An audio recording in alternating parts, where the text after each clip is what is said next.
Hey, so let's just talk about recruitment for a second. If your best candidates keep dropping out for whatever the reason is, maybe they're dropping out halfway through your particular recruitment process or through your hiring process, then I got news. This video is the video for you. We hear it all the time that there's just no talent out there. You can't, that whole saying of you just can't get good people. Hear that all the time, but maybe, just maybe, it's not the candidates. Go figure. Maybe it's the process. Maybe it's your process. Today, I'm going to show you how even just the smallest of tweaks, the smallest of changes can turn what could be a clunky, outdated recruitment experience potentially into a system that attracts top talent, high level performers. And that's what we want. And to do it fast. Okay, so if you've not met me before, my name is Mike. The company is Cavell, and this is our podcast, which is available as a video and also as an audio. So just in terms of that, please, you can get that from wherever you get your audios from, your podcast from. And also, you could well be watching this because we actually release regular articles and updates to help and support you. So if you are watching this from there, then obviously, please, the article is also below. So please go ahead and read that too. If you are interested and intrigued into these said articles, then you can also access those as well. The link is in the description. So please go ahead and click on there. Now, I really want to tackle this. And one of the things I've been thinking about this quite a lot about this recruitment conundrum is I wanted to do a bigger video on this some way down the road. So if this is something that would be of interest to you, please let me know, because then I would look to put that forward. And if you are subscribed to our mailing list, you would get access to that. So that's exactly what we're looking to do right now. But just to keep to the current problem that I want to talk about in terms of recruitment, whether you're hiring for your frontline staff, or perhaps whether you're hiring for leadership roles, or whether you're hiring for staff that are parts of the bodies and the mechanics of the organization, but behind the scenes, the truth is the same regardless. If you have long, boring, irrelevant assessments, they're going to drive candidates away. One of the things I always see, I say I always see it, I see it quite a lot, is when companies are coming forward to go out to recruitment and they have a lot of processes. Perhaps have an awful lot of questions. Dare I say, perhaps sometimes they still have the historical application form that is still there and being used, and it causes lots of hoops and loops that candidates need to jump through. The more hoops and loops you give someone to jump through to be part of your team, the more it's going to turn people off. And you've got to remember, the key thing about this is as well as individuals coming to you and selling themselves to you to be part of your team, you're also selling yourselves to them. And I think that always gets lost in this mix. It's almost as though there's an entitled right. Why would they not want to work with us? And I know that's probably not the situation that you're probably coming from, or the thought process, but that's what it stinks of when you've got all these different hoops and loops. And this isn't just a big business problem, by the way. This isn't just a mega corporate thing. And I'll just come on to that point as an example. I remember when I was studying, when I was a lad, and I was studying for HR. And I always remember a story of IBM. And I don't know if this was true, but IBM would do this thing where they do a center kind of review, so an assessment center. So they get all these people come in, and I think it was graduates. So they get these graduates coming in for the graduate scheme. And anybody knows this, correct me if I'm wrong, but they'll do a recruitment process. And in this assessment center, they'll bring people in. They've got nothing to do with it. Not even recruitment people. They're just, random bodies within the office on that particular day. They'd hand them a clipboard, and they'll say, "We don't care what you do. We don't care what you're writing down. You can draw, you can doodle, you can write whatever you want. But we just want you to look like you're writing something, as though you're assessing something." And the whole purpose of that was to put the candidates in the room on edge. And I always thought to myself, why would you do that? I mean, this isn't an exam. It's not a test-based scenario. You're trying to see if this person in front of you, or people in front of you, are the best individuals for the role to fit within your business by creating an atmosphere, by creating an environment that's hostile, that's making them feel unwanted, or a hurdle that's really uncomfortable that they're not going to want to jump through. You're not going to get the best out of people, so you're probably not going to establish whether they're the right individuals within your role. But again, like I said, I mean, that's an example from IBM. That's a big business. It's obvious why that probably isn't a good kind of fit. And to be fair, I'm going back quite a few years in that process as well. But when you think about it, it's not going to achieve what you're wanting it to achieve. And it's not just a big business problem in that sense, because IBM in that case would have the same problem as a small business to attract people if you both engaged in that particular kind of warfare against people trying to gain employment within your business. So small businesses feel it like everything within a small business. It's so much more magnified. So when you're going through this process and you're struggling to recruit or to find good people, there's just no good people out there these days. It's magnified because there's nowhere to hide when you've got a vacancy in a small business. So every single person or candidate that drops out through that recruitment process you have, it costs so much more because it's your time. Your time is so much more valuable. The energy you've put into that particular process. And often, dare I say it, it might be that one person that's dropped out sometimes so it happens to be the candidate you might have actually have wanted on paper, without actually looking at them in reality. It could have been the person you wanted that's the one that drops out. It's just sod's law, right? That's the way it happens. And one of the things we've got that I want to draw on is so I've mentioned IBM, but we've also got companies like Rolls-Royce. I mean, surely they'd be the Rolls-Royce of recruitment, right? That's what you would think you'd get. But even they struggle with this particular process. Their old process was so haggard. It was so long that really great candidates would leave before they even got to the interview stage. I mean, I guess I'm not the only one here who's heard of, well, they've got to go through the stage 1 process and interview. Then we have stage 2, and then we might have stage 3. I mean, I remember we did have a situation with a client, not naming any names, you may know who you are, but they had 3 stages of interviews. So they'd have an interview with one set panel, then they'd come in for a second interview with another panel, and then they'd have a third stage, which was classified as just meet and greet with the team, but realistically was viewed by those individuals as another form and stage of interview. And they had interview questions. That was 3 rings of fire that individuals would have to jump through to get to a point of having the job. And I think that's quite a daunting process when you look at long-winded kind of candidate-led processes before you even get to a proper interview. Like lots of assessment centers, 3 different kinds of forms of interview before you get through to a proper interview, or the third interview is the proper interview.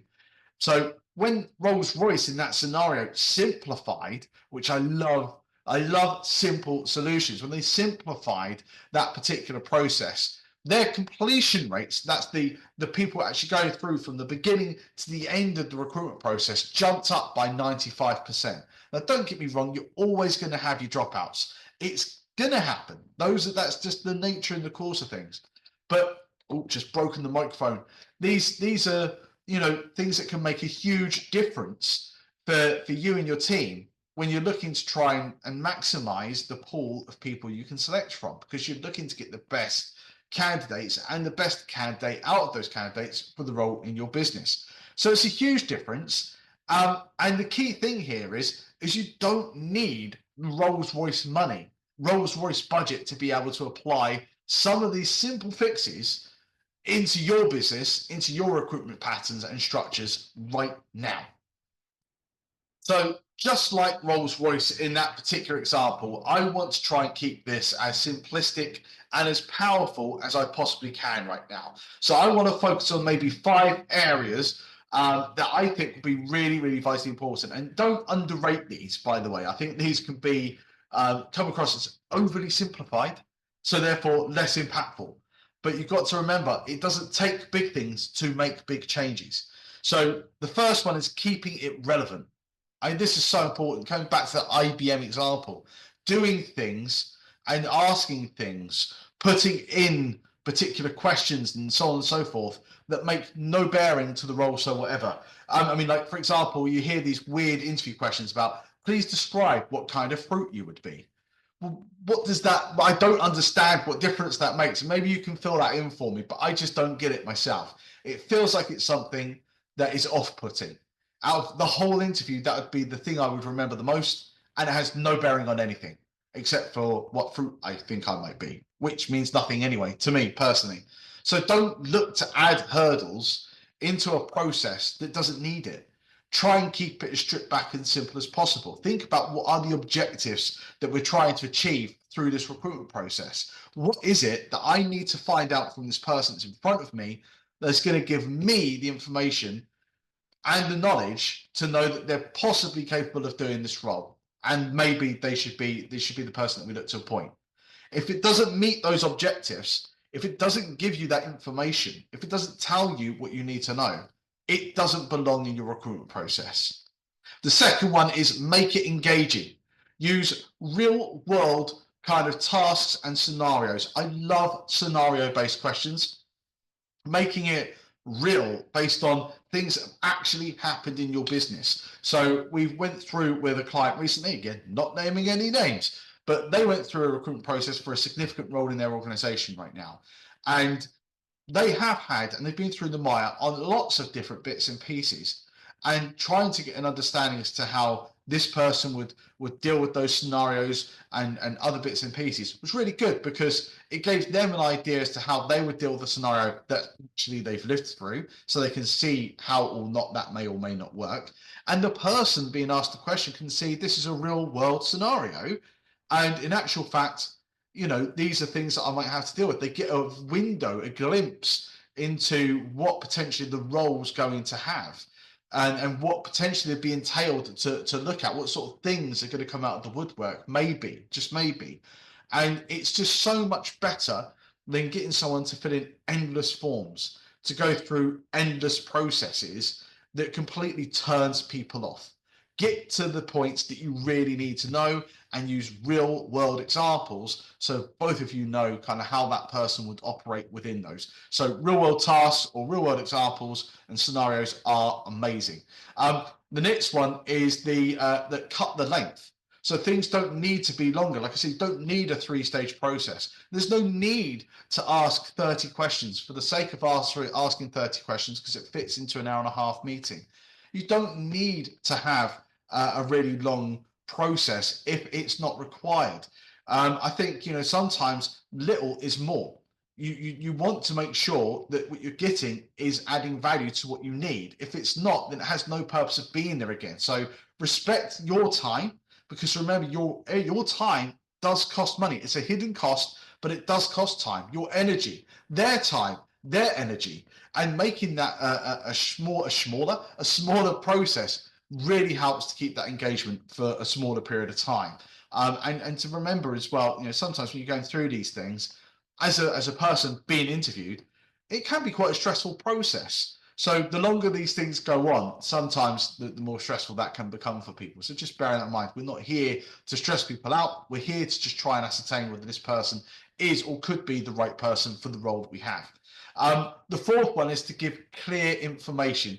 I mean, this one, and clear instructions as well. This one seems overly simplified. When I'm talking about overly simplified solutions here, this one just seems really overly simplified. But the amount of times you find just really bogged down, unclear questions, scenarios, steps that people have to go through, and they don't understand what they're meant to do, when they're meant to know about the next start of the next process. Have they got through to that next step of the process? Are they meant to answer this form and these questions? It's so easy because it's not clear to you necessarily, and you throw it out to people, it's not clear to them either. And it's really, really simple to make really, I'm using the word really a lot here, but it's quite common to have really, I tried not to get it in there, to have unclear instructions. And you don't want that, because it's going to really just frustrate everybody when things don't come back on time, it's not filled in the right way, they didn't really understand the question you're asking because it didn't make a lot of sense. All those sorts of things, or it's vague is another one. it really doesn't help, and it just turns off engagement straight away, especially if you're doing that before the person comes to an interview. I mean, it's bad enough at the interview itself, but if you're doing that before the person even comes, that's a real big turn off as well. And then the last one is test for potential. That you're not always looking for perfection. We're looking for potential. And one of the biggest things I always say is, I always say a lot by that sounds of it, but one of the things I mention is we're looking for people that are going to be a good fit. And call me a pessimist, I'm happy with that. It's hard to change a person.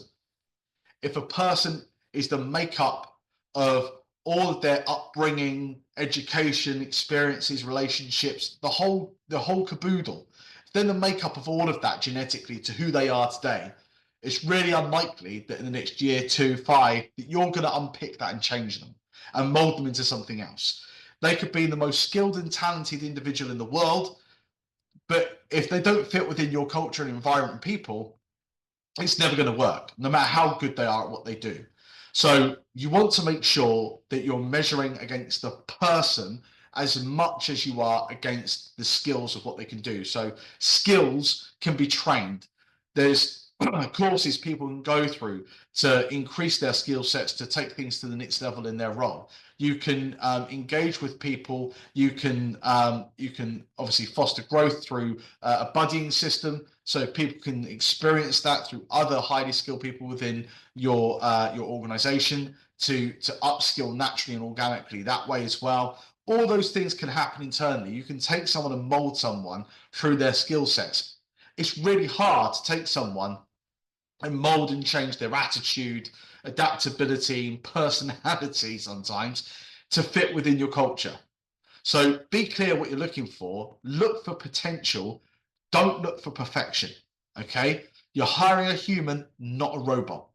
So what I want to do is just make sure that as we draw this to a close, that we're looking at how we can make better recruitment processes by taking simple, quick, easy wins and changing them around and introducing some of these and assessing your own recruitment process. So it helps you to win the right people over. Because at the moment in time, I don't need to tell everybody it's preaching to the converted. It's a tough market out there for people looking for jobs. It's a tough market out there for people looking for people to fill jobs. And you need to remember, they're not just selling to you, you're selling to them. So making these simple adjustments will really help you to do that without turning them off before they even get to see you, potentially, to have an interview, to see if they're a good candidate or not. And it's totally based on, today's market, how you can set yourself apart from everybody else. So if you are making things simpler and smoother for someone to transition through that recruitment process, but still getting the things that you need to make that assessment, that will help to make you stand out from a crowd of people that are not doing any of the things that I just spoke about a minute ago. So if you've ever wondered why candidates ghost you, suddenly drop out through the mid-process, obviously there's viable reasons why that does happen from time to time, but it might not be them. Don't jump to the fact that that person is the person that's dropped the ball and done that. It might be your system, and it might be that it's inflexible. So going away and having a look at that and having to think about that and trying to make sure that it's the best system that serves you and your business in the best way before you jump on the bandwagon of there's no good people out there. Everybody just ghosts everybody, right? That might be the better way to go at the moment in time. Now, if this has been of any help and support to you, which to be honest with you, I really hope it has been, then and you're not following us with the article, please give us a thumbs up, please subscribe, and click on the link in the description so you can actually join this process. And if I do that video on recruitment in a bit more depth and detail and how to secure and look at getting the right people within your business, then obviously you'll be able to get access to that too, because we release it through exactly the same process. But thank you very much for your time, and I'll speak to you soon.